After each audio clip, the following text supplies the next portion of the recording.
Hey out there, this is Thursday, April 23rd, 2020. And it is just about 2 minutes past 8 in the morning here in Northern California. And as usual, I'll get into a lot of different stuff. We've got this COVID thing driving everybody crazy. I think it's all kind of convenient for a financial crash. What normally would be called a correction, market correction. So that's my take, and I'm not convinced Trump is involved in this thing, but he's kind of having to play the part of the lackey, the patsy, he's the guy holding the bag because he is the president. He's the commander in chief, and but that's my take on this. Yeah, a lot of the stuff I like to get into is economic. I don't believe it's important information. I believe it's imperative information. It's the empowerment that comes from accurate information. You have made a willful choice to come out of ignorance, to not be stupid.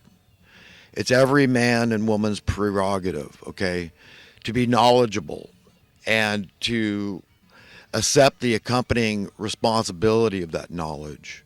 And that means sharing it, understanding that fundamentally humanity is one big family. That's the only proper way to look at the entire civilization. Okay, from the dawn of creation to present day, we are one family. Okay, and anytime humanity starts living outside the bounds of that paradigm and treating others the way they want to be treated, it's that simple. We're transgressing the two most fundamental laws that God gave us, rules, advice, however you want to see it. I mean, it's, good. Your parents give you advice and how to stay safe when you're a kid, don't run across the street and that sort of thing, right? Well, it's kind of like that. It's a command. If we transgress that command that Christ gave us, okay, which is loving God above all else, okay, because you wouldn't know what love was without God. I mean, we're the pottery. God's the potter, okay? That is the relationship at its very base, its very foundation. That's it. So that's one bit of advice that we should all just, walk around with day in and day out. Our whole lives are supposed to be lived like a prayer. So it should be held very closely to our heart, like King Solomon might have said, write it on the tablets of your heart, the commandments. And the other commandment Christ gave was to treat others the way you want to be treated. Basically, the golden rule. Love one another. Okay, so the two commandments are just inseparable. They're interconnected. And they reveal just how concerned God is that we learn this lesson, that this is advice. This is friendly parental advice with no possible, no imaginable ulterior motive. Okay, if the crappiest parent wants the best for their kids, and who can say they don't? Okay, they don't want them to experience anything bad, per se, right? Negative, no pain, no fear, no insecurity. Okay, they want them free. They want them content. They want them filled with joy. All those things that make sense. So, can we assume that God is any less than the crappiest parent?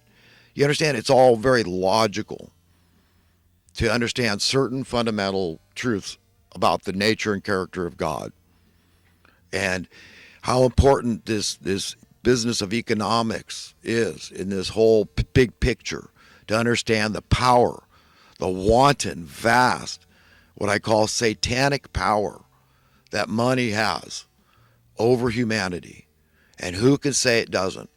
Whichever man says he doesn't love money is a liar. We use it for everything. We need it to exist. We need to pay a cost of living. Somehow we got to come up with the money to pay it. Okay, we all understand what I'm saying. It's just so rudimentary. It's like, duh, of course. You got a cost of living, you got to pay it. It's all that makes sense. That's pragmatic. That's practical. That shows, of course, you have common sense. Duh. I mean, that's just the way it is, right? But you've got to understand the origins of all and every form of money, okay? And it was invented, concocted, conjured up by evil men to subdue, to have an advantage over decent men. You understand? It's a scam from the onset, from the get go. That's all it was invented for, is to dupe us. Okay? We never needed money any more than any other creature needs money. So fundamentally, you must understand these things. It's as clear as light of day to me. I mean, I'm going to listen. There's no possible way I could ever back down from what I believe. It's as clear as the nose on my face. That's the paradigm that God wants us to embrace. Okay, we've got to love one another. And how do you love one another if you don't care about one another?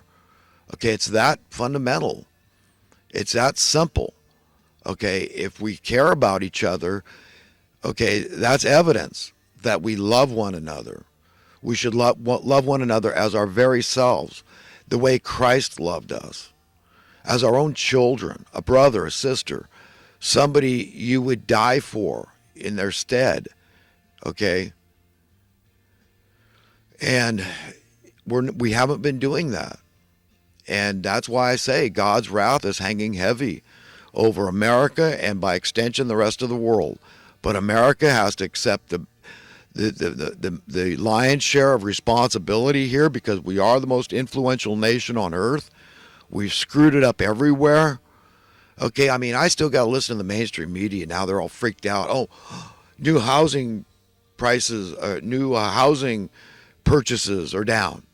And I didn't finish to hear the story because, with a sad face, she tells that to the public. Okay, which translates to prices are going down, demand goes down, right? Okay, that's the sad face that they come. This is local news too, but then there's a quick but. You encourage people, and I didn't listen to the but. Something about Zillow and what they're saying and all this. So, you know what I mean? It's just look. Evil men run the show, and it's all about theft. You understand what on the Kaiser report Max calls neo-feudalism, and other people have called it that, and I've called it that. It's new feudalism, novel feudalism, if you will, is what we've got going on here. Okay, it's theft. That's all it is. It amounts to theft. It's a theft of the productive class. What was slavery? They stole people's labor, and we found it objectionable in the manner in which they did it. But when you consider the fact that if you own slaves, okay, whether they be white, brown, yellow, red, or another color, okay, which we all know they've come in every color, slaves, okay, so let's not kid each other here. This is not about race, okay, I'm just making a point. What they've done under our nose, but it took decades upon decades, is that they've normalized slavery. But you had to take care of your slave at least. Everybody knew. I mean, well, of course, if you want them to be productive, they've got to be well fed, nurtured, healthy. And so there's certain things we call essential human needs. And of those things, there's potable water, right? It's got to be safe drinking water. You've got to have food, okay, nourishing food. And you've got to have shelter.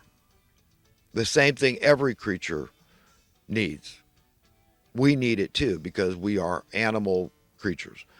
Like God animals is what we are because we're very unique, very special as human beings. We're these cosmic creatures.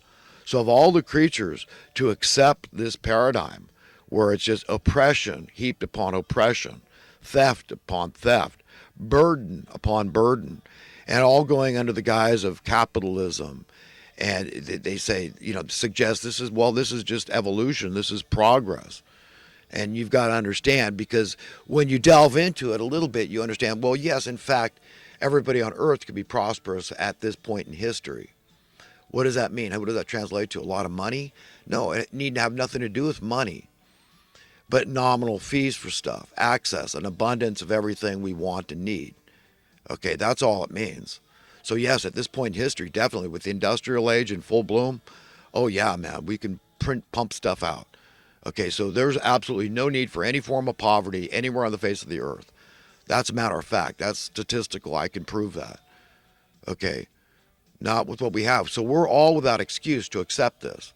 And God's watching. You understand? God's not stupid. Of all the things he is, he's not stupid.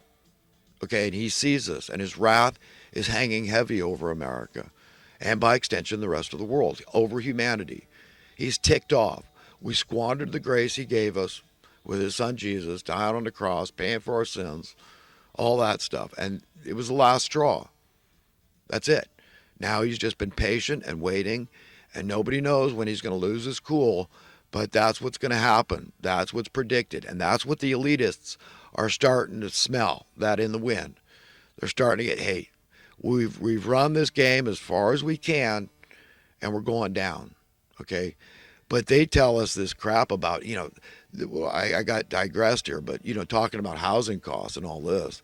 I mean, I love the analogy I came up with, the comparison between, try the mainstream media, let them try to tell you, hey, everybody, guess what? With a happy face, food values are up. Values. Think about that. The value. What they're really saying when they say your housing values are going up, as it's a positive, it's a good thing, is that the price is going up. The cost is going up. The burden is going up. The buying power of your money relative to housing is going down. Just like a scale. The cost of something goes up, the worth of your money goes down. It's the simplest thing in the world. A child can understand it. It's so simple and so logical. And you just fundamentally be empowered with that. Share that information with people. See what they've done to us since the assassination of JFK. Okay, here's my take. We had a money printer's coup d'etat. They took over. We haven't had America back. The vast majority of Americans were mesmerized into cowardice. I mean, even good, decent people. It's just a satanic ploy. You understand? It's a demonic thing. It's this spirit of the air. It really is. There's just bad influences in the world. And that was a dark day in America. Okay, and if there was a hint of impropriety on the part of the Federal Reserve, how come they existed the day after? That's the evidence I have to say that we all sank into cowardice. Okay, mesmerized by the television, watching JFK getting his brains blown out day after day, week after week, month after month, and lamenting and woe is this, woe is that. Well, we come home and watch sitcoms, right, and get deflected, right? So don't focus. This was the precarious time for the evildoer.